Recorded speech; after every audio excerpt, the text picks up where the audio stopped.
श्राद्ध पितृपक्ष या फिर कहे कनागत की शुरुआत हो चुकी है। ऐसा माना जाता है कि 16 दिन तक हमारे पितृपक्ष पृथ्वी पर आकर हमारे घर पधारते हैं। इसलिए शास्त्रों में भी पितृ शांति और उनका आशीर्वाद पाने के लिए श्राद्ध कर्म करना परम आवश्यक बताया गया है। यही कारण है कि हरिद्वार में दूर दराज से श्रद्धालु हरिद्वार के नारायणी शिला मंदिर में अपने पितरों का श्राद्ध, तर्पण और पिंडदान करने के लिए लगातार आ रहे हैं। वहीं नारायणी शिला मंदिर के मुख्य पुजारी पंडित मनोज त्रिपाठी ने बताया कि नारायणी शिला मंदिर में श्राद्ध करने से व्यक्तियों को 100 पितृकुल के मोक्ष की प्राप्ति होती है। इसलिए इस मंदिर में 16 दिन तक चलने वाले श्राद्ध पक्ष में पिंडदान, तर्पण, नारायण बलि और गोदान और ब्राह्मण भोज जैसे कर्म किए जाते हैं। जो भी व्यक्ति यहाँ श्राद्ध कर्म कर लेता है उसके पुत्र प्राप्ति और विवाह जैसे योग भी बन जाते हैं। देखिए हरिद्वार से हमारे जिला संवाददाता नरेश तोमर की एक खास रिपोर्ट। 16 दिन का महालय पक्ष है, पूर्णमासी से अमावस्या तक का।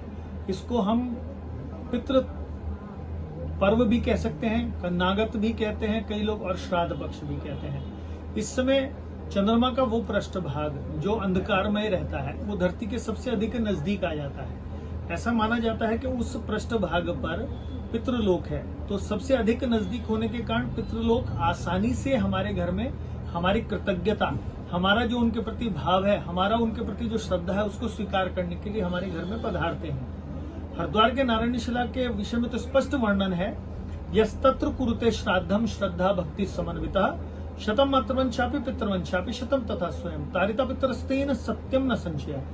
जो व्यक्ति यहाँ अपने पितरों के निमित्त श्राद्ध कर्म करता है वह अपने 100 पितृकुल, पिता बाबा आदि और मातृकुल, नाना नानी आदि और स्वयं का मोक्ष कर लेता है, इसमें कोई संशय नहीं है। इन 16 दिनों में व्यक्ति को श्राद्ध अवश्य करना चाहिए।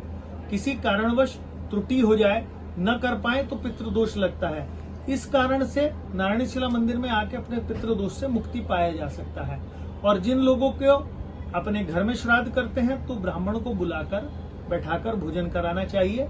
देवते या ध्याने को अपने जरूर बुलाना चाहिए। गाय को भोजन जरूर खिलाना चाहिए।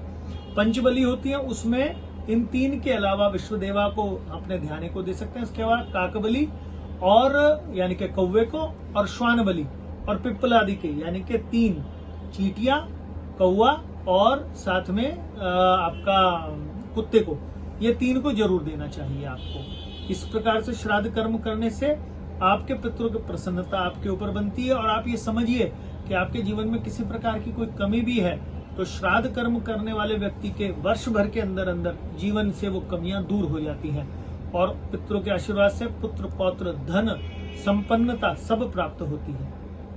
मुझे श्राद्ध में क्या नहीं करना चाहिए? बहुत सारी भ्रांतियाँ होती हैं, मदिरापान, मांस का सेवन और बहुत सारी चीजें ऐसी हैं कि उनका सेवन नहीं करना चाहिए, पितर नाराज हो जाते हैं। इसलिए जो श्राद्ध पक्ष है, पितृ पक्ष है, इसमें प्याज लहसुन आदि का भोजन न किया जाता है, न कराया जाता है। मांस आदि का भक्षण न किया जाता है। कई बार लोग प्रमादवश, कई लोगों के यहाँ होता है कि जी हमारे यहाँ तो श्राद्ध में मांस अवश्य बनता है, लेकिन ना, वो तो स्वयं नरकगामी होंगे और पितरों को भी नरक में ले जाते हैं। ऐसा काम न करें। स्वयं भी है ना, आचरण की शुद्धता रखें।